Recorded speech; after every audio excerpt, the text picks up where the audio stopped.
Hi everyone, ये structure of atoms का lecture 7 है। इसमें हम पढ़ेंगे इलेक्ट्रोमैग्नेटिक वेव थ्योरी और ये हैं जेम्स क्लर्क मैक्सवेल जिसने ये इलेक्ट्रोमैग्नेटिक वेव थ्योरी दी थी। Arun Raina Maxwell MAXWEL। ये है आपका सिलेबस इस चैप्टर का। अब हम यहाँ पे कर रहे हैं डिस्कवरी ऑफ फंडामेंटल पार्टिकल्स, हो गया atomic number, mass number, isotope. अब हम पढ़ रहे हैं अर्लियर मॉडल्स ऑफ एटम, ये भी हमने कर लिया, थॉमसन रदरफोर्ड। अब हम पढ़ रहे हैं development leadings to Bohr's model. ये हमारा टॉपिक चल रहा है, ठीक है, 5th टॉपिक। तो ऐसे ही कंटिन्यू शेयर करते रहें और इंटरेक्ट करते रहें। अब है इसमें टॉपिक है हमारा नेचर ऑफ लाइट। तो नेचर ऑफ लाइट, लाइट कैसे ट्रैवल करती है, वेव की फॉर्म में ट्रैवल करती है या फिर पार्टिकल की फॉर्म में ट्रैवल करती है। तो ये है नेचर ऑफ लाइट कि लाइट वेव्स की फॉर्म में ऐसे ऐसे जाती है, जहाँ डिस्क्रीट पैकेट्स की फॉर्म में, पार्टिकल्स की फॉर्म में जाती है। इसके बारे में तो डिफरेंट थ्योरीज दी गई नेचर ऑफ लाइट को देख के।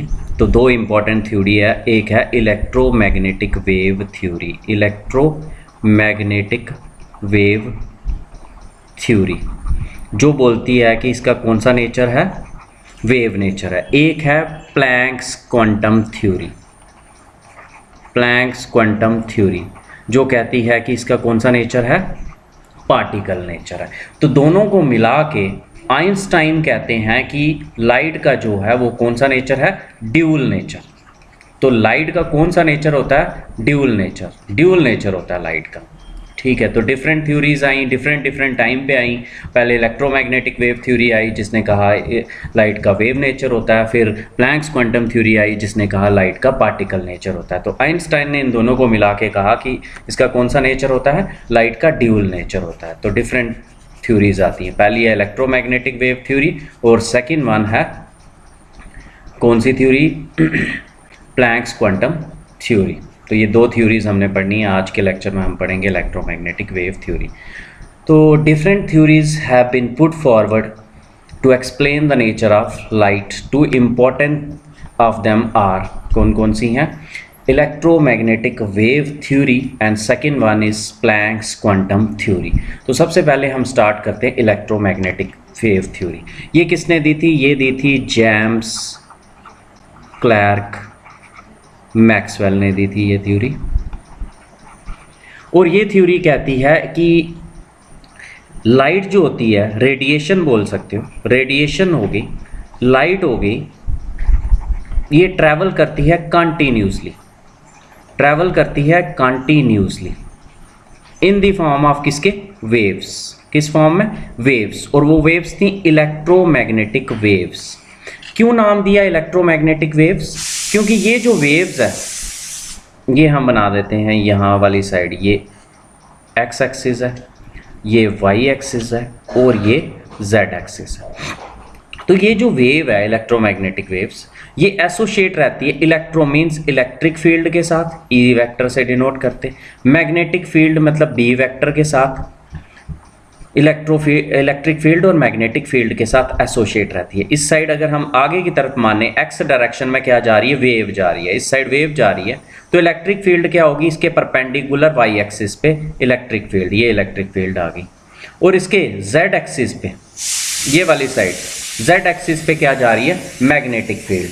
तो क्या होती है electromagnetic waves, these waves are always associated with changing electric and magnetic field which are perpendicular to each other. और ये जो इलेक्ट्रिक फील्ड मैग्नेटिक फील्ड है ये परपेंडिकुलर होती हैं एक दूसरे के साथ। अगर ये इलेक्ट्रिक फील्ड इधर है, मैग्नेटिक फील्ड जेड एक्सिस पे है और वेव किस साइड है, एक्स एक्सिस पे, ये तीनों एक दूसरे के परपेंडिकुलर होती हैं, ठीक है। Electromagnetic waves are always associated with changing electric and magnetic field which are perpendicular to each other. Electric field और मैग्नेटिक फील्ड एक दूसरे के परपेंडिकुलर है as well as to the propagation of wave. और ये जो वेव्स हैं ये ट्रैवल करती हैं, ये जो वेव्स हैं ये ट्रैवल करती हैं स्पीड ऑफ लाइट के साथ। किसके साथ, स्पीड ऑफ लाइट के साथ, जिसको हम डिनोट करते हैं सी से, और वैल्यू होती है 3 × 10⁸ मीटर पर सेकेंड। इस स्पीड से ये एयर में ट्रैवल करती हैं, ठीक है। तो ये थी इलेक्ट्रोमैग्नेटिक वेव थ्योरी। किसने दी थी, जेम्स क्लर्क मैक्सवेल ने दी थी।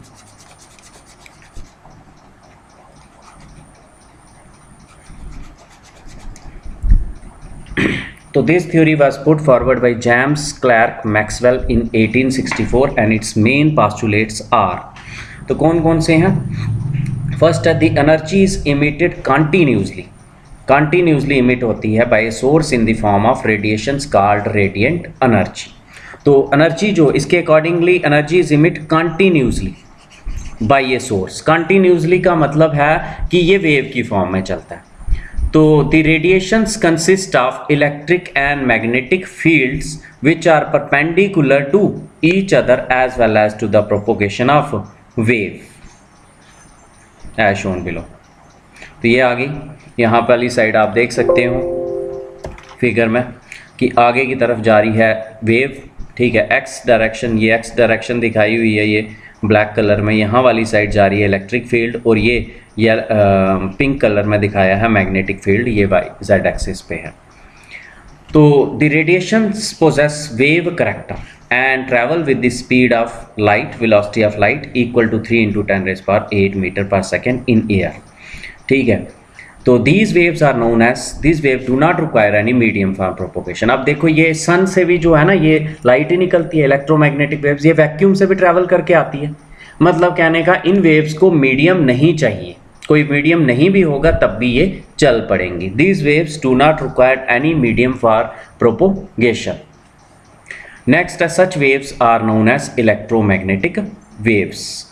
नेक्स्ट आ जाते हैं इंपॉर्टेंट करेक्टरिस्टिक्स। फर्स्ट करेक्टरिस्टिक आ जाता है वेवलेंथ।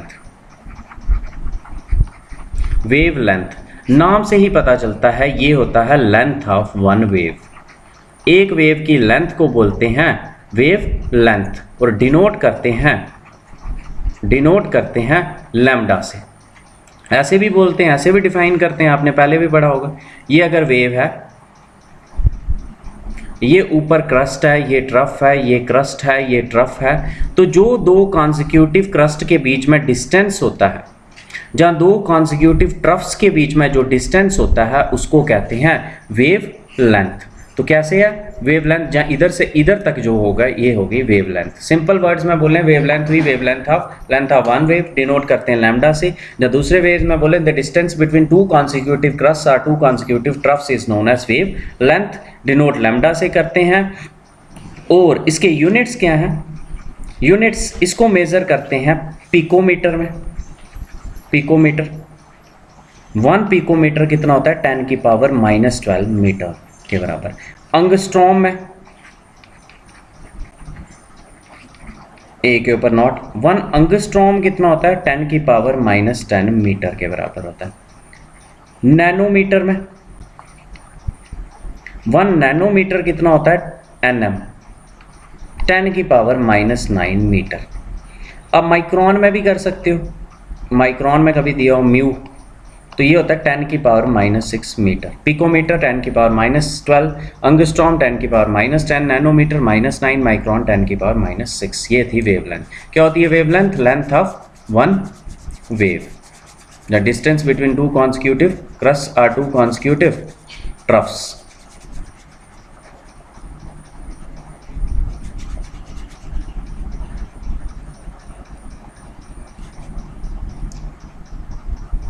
तो important characteristics, wavelength of a wave is defined as the distance between two consecutive crusts or troughs. In simple words, it may be defined as the length of one wave. It is represented by lambda and is expressed in angstrom or meter or centimeter or nanometer such that 1 picometer 10⁻⁻12 angstrom 10⁻⁻10 nanometer -9 centimeter होता है -2। Next term आ जाती है frequency. Second term आ जाती है frequency. क्या होती है frequency? Frequency denote करते हैं हम न्यू से।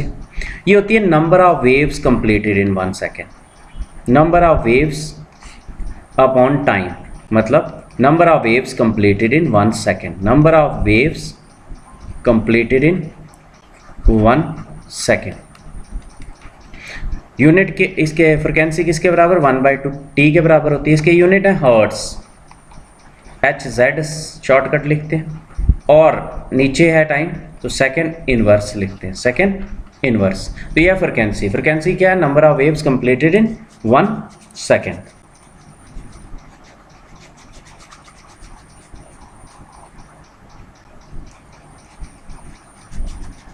रेसिप्रोकल होती है ये किसकी, टाइम पीरियड की। तो frequency of a wave is defined as the number of waves completed in passing through a point in 1 second. Number of waves completed in 1 second. एक सेकेंड में कितनी waves complete हो रही हैं, ऐसे भी लिख सकते हैं, number of waves completed in 1 second. ठीक है, it is represented by nu and is expressed in hertz or cycles per second or second inverse or second inverse, ऐसे शॉर्टकट लिखा है।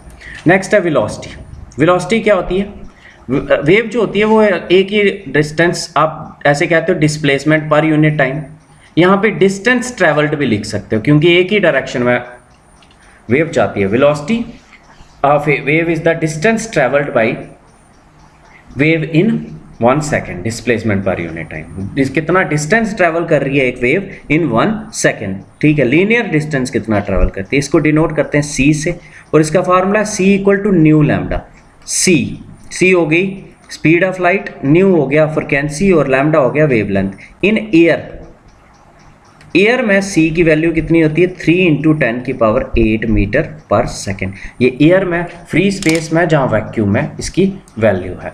तो क्या होता है वेलोसिटी होता है linear distance travel by the light. तो velocity of a wave is defined as the linear distance traveled by the wave in 1 second and is denoted by c and is expressed in centimeter per second or meter per second such that in free space air जहाँ vacuum में velocity of light कितनी होती है, 3 × 10⁸ metre per second होती है। Next आ जाता है एम्पलीट्यूड क्या होता है, ये जो हाइट होती है इसको कहते हैं एम्पलीट्यूड, और इसके भी यूनिट्स वही होते हैं लेंथ वाले ही, नैनोमीटर, पिकोमीटर वगैरह। हाइट ऑफ ए क्रस्ट और डेप्थ ऑफ ए ट्रफ, उसको कहते हैं क्या, amplitude of a wave is the height of a crest और depth of a trough. It is represented by angstrom and expressed in unit of length. तो next term है wave number. Wave number क्या होता है, ये होता है wave number 1/λ के बराबर, 1/λ के बराबर। Number of waves present in 1 centimetre. Wave number क्या होता है, कितनी नंबर ऑफ वेव्स प्रेजेंट हैं इन 1 सेंटीमीटर। 1 सेंटीमीटर में कितनी नंबर ऑफ वेव्स प्रेजेंट है, इसको डिनोट करते हैं न्यू बार से, ये होता है 1/λ के बराबर। तो wave number is defined as the number of waves present in 1 centimetre length, and hence it is the reciprocal of wave length.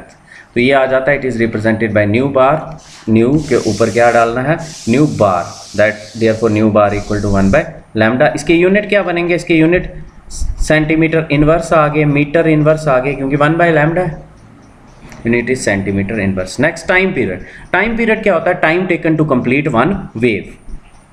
The time taken to complete one wave is known as time period, और time period जो होता है ये 1/ν के बराबर होता है, 1/ν के बराबर होता है। इसके यूनिट टाइम के क्या होते हैं, सेकेंड।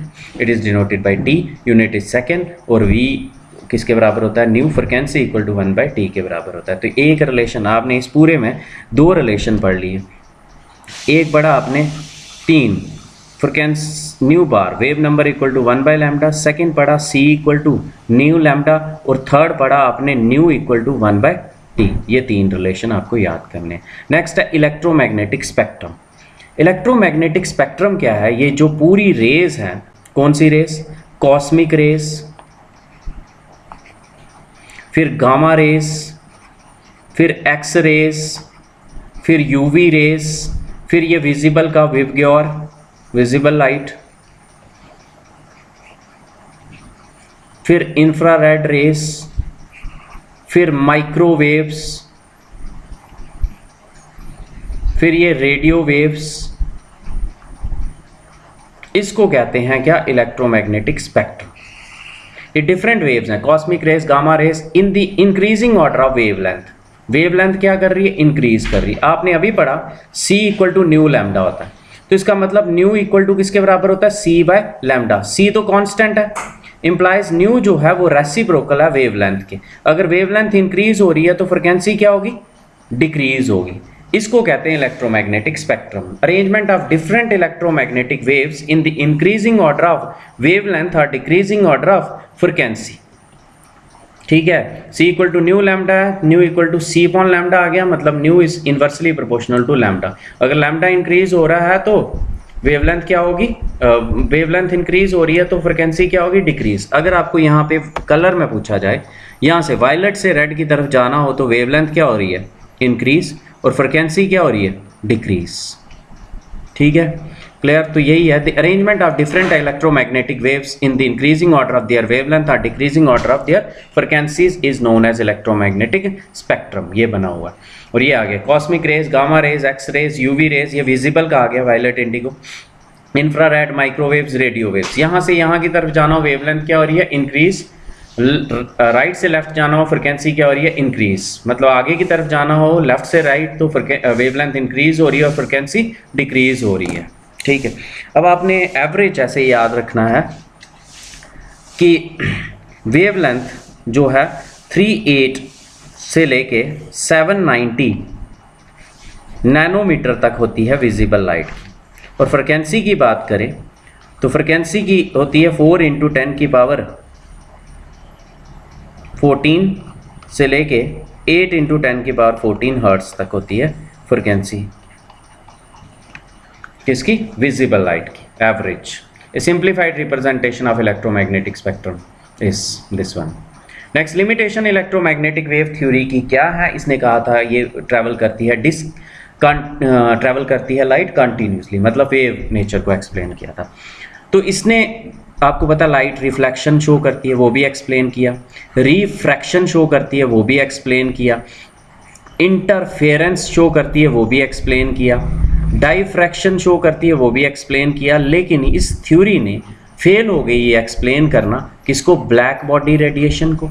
वो क्या होती है ब्लैक बॉडी रेडिएशन, वो हमने नेक्स्ट टॉपिक में पढ़ना है।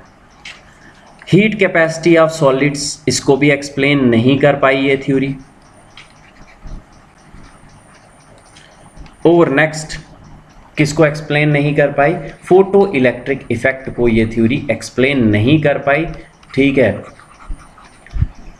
लाइन स्पेक्ट्रा ऑफ एटम्स को एक्सप्लेन नहीं कर पाई, लाइन स्पेक्ट्रा ऑफ एटम्स को एक्सप्लेन नहीं कर पाई। ये चारों टर्म्स आपने पढ़नी है, जिसकी वजह से दूसरी थ्योरी देनी पड़ी। तो लिमिटेशन इलेक्ट्रोमैग्नेटिक वेव थ्योरी की क्या रही, लिमिटेशन रही, in spite of the fact that it is able to explain the phenomena of reflection, refraction, interference and diffraction, yet it fails to explain black body radiation, fails to explain photoelectric effect, fails to explain heat capacity of solid, fail to explain line spectra of atoms। और ये तीनों terms, ये black body radiation, photo electric effect, line spectra of atoms आपने next video में पढ़ना है। Next आ जाता है test number 7, calculate wave number and frequency of yellow radiation having wavelength 5800 angstrom. तो यहाँ पे वेवलेंथ गिवन है आपको 5800 एंगस्ट्रॉम, ये गिवन है। वेव नंबर निकालना है आपको और फ्रिक्वेंसी निकालनी है। तो सिंपल है, पहले तो इसको आप एंगस्ट्रॉम को किस में लिखो, मीटर में लिखो, 10 की पावर -10 मीटर। 2 0 कैंसिल, यहाँ से यहाँ ले आओ अगर, तो कितना आ जाएगा 5.8। कितनी प्लेसेस आए, 3 प्लेसेस, तो 10 की पावर कितना +3 ऐड कर लो, -7 मीटर बन गया। अब आपको frequency nu bar wave number निकालना है। वेव नंबर किसके बराबर होता है, 1/λ, 1/5.8 × 10 की पावर -7 मीटर। तो 1/5.8 कितना बन जाएगा, ये बन जाएगा 0.172 × 10 की पावर -7 है, ऊपर जाएगा 7 बन जाएगा। तो इधर से इधर तक प्लेस जाना है, 1.72 × 10 की पावर -6 हो जाएगा, -1 आ जाएगा, वो मिट जाएगा, ये आ जाएगा वेव नंबर। और अब आपको वेव नंबर के बाद निकालनी है फ्रिक्वेंसी। तो आपको पता है C = nu lambda, nu = C upon lambda, as आपको पता है C = न्यू लैम्डा होता है। तो वैल्यूज़ बननी है, C की वैल्यू है 3 × 10 की पावर 8 मीटर सेकेंड इनवर्स, और लैम्डा की वैल्यू है 5.8 × 10 की power -7 metre. Metre metre cancel, 3/5.8 कितना बनता है, 0.5172। 10 की पावर 8 ऊपर 7 चले गया, 10 की power 15, metre metre cancel, second inverse, तो यहाँ से यहाँ गया तो बन गया 5.172 × 10 की पावर 14 सेकेंड इनवर्स। तो ये था फर्स्ट क्वेश्चन इसका।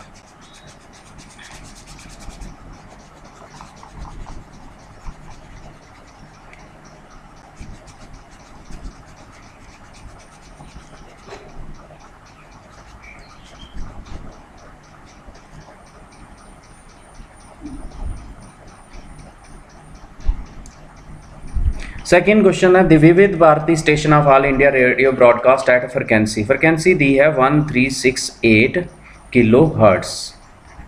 Calculate the wavelength of electromagnetic radiation, आपको वेवलेंथ निकालनी, which part electromagnetic spectrum belongs. तो देखो ये विविध भारती है ना, रेडियो स्टेशन है, इट बिलोंग्स टू, ये वाला पार्ट तो हो गया, it belongs to radio waves. किसको बिलोंग करता है? ये रेडियो वेव्स को बिलोंग करता है। वे न्यू दिया है और वेवलेंथ निकालनी है। पहले तो इसको 1368 किलो की वैल्यू करो। किलो की वैल्यू कितनी होती है? 10 की पावर 3 हर्ट्स।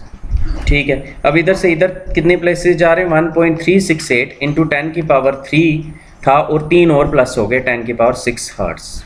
तो ये फार्मूला लगाना है आपने, lambda equal to C by nu, क्योंकि C equal to nu lambda होता है, वहाँ से सी की वैल्यू भरनी है 3 इंटू 10 की पावर 8 मीटर पर सेकेंड, और इसकी भरनी है 1.368 इंटू 10 की पावर 6 हर्ट्स। इनवर्स को लिख सकते हो सेकेंड इनवर्स कैंसिल, 3 बाई 1.368 कितना आ जाएगा? 3 बाई 1.368 आ जाएगा 2.193, 10 की पावर 8 में से 6 गए, 10 की पावर 2 मीटर। अब 100 के साथ इसको मल्टीप्लाई कर लो, 219.3 मीटर ये आ जाएगा आपका वेवलेंथ। नेक्स्ट क्वेश्चन है, wavelength range of visible spectrum extends from violet से रेड। वेवलेंथ रेंज दी है 400 नैनोमीटर से लेके 750 नैनोमीटर तक, और बोला है कि ये वेवलेंथ रेंज दी है, फ्रिक्वेंसी निकालो। वेवलेंथ दी है, फ्रिक्वेंसी निकालो। तो फ्रिक्वेंसी का क्या फार्मूला होता है? सी बाय लैम्डा। तो सी की वैल्यू आ जाएगी 3 इंटू 10 की power 8 metre per second. Lambda 400 nanometre है, 400 नैनो की जगह पे लिखोगे 10 की पावर -9 मीटर टू 750 इंटू 10 की पावर -9 मीटर। तो इसको 400 इंटू 10 की पावर -9 मीटर से लेके 3 इंटू 10 की power 8 metre per second divided by 750 into 10 की पावर -9 मीटर। इसको करोगे 3/4, इसको सॉल्व करोगे 0 0 ये 2 हो गए, 3 10 की पावर -7 हो गया, 10 की पावर 15 ऊपर चले गया, 3/4 कितना होता है? 0.75। 2 ये किस में निकलेगा? सेकेंड इनवर्स में, जहाँ बोल सकते हो हर्ट्स में। 2 3/750 कितना आ जाएगा? 3/750 कितना आ जाएगा? 0.004 इंटू 10 की पावर 8 -9 किया तो कितना आ जाएगा? 8 -9 कितना होता है? 8 + 9 हो गया 17 हर्ट्स। तो अब इसको सॉल्व करो, ये 7.5 इंटू 10 की पावर 14 आ जाएगा हर्ट्स। 2 इधर कितने जीरोस? 3 प्लेसेस जाओगे, 4.00 इंटू 10 की पावर 14 हर्ट्स, ये इसकी रेंज आ जाएगी। 2 करके करना है, बाकी कुछ नहीं है, सिंपल।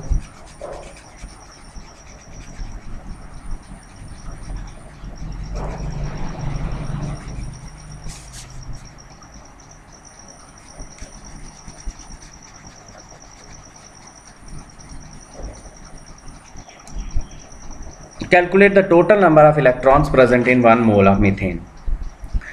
तो 1 मोल ऑफ मीथेन में कितने इलेक्ट्रॉन्स हैं ये निकालने हैं। आपको पता है number of electrons in 1 molecule, methane तो गैस है, कंपाउंड है, इसका आ जाएगा 1 मॉलिक्यूल ऑफ मीथेन। इलेक्ट्रॉन्स निकालने, एक कार्बन में कितने इलेक्ट्रॉन? जितना एटॉमिक नंबर 6। एक हाइड्रोजन में कितने इलेक्ट्रॉन्स? 1। 4 में 4, 10 हो गए। Number of electrons in 1 molecule, number of electrons in 1 mole of methane. 1 mole of methane में कितने आ जाएंगे? 10 को मल्टीप्लाई करोगे 1 मोल की वैल्यू से, 6.022 इंटू 10 की पावर 23 बन जाएगा 6.022 इंटू 10 की पावर 24। इतने नंबर ऑफ इलेक्ट्रॉन्स आएंगे 1 mole of methane. Thanks a lot for listening. Jai Hind.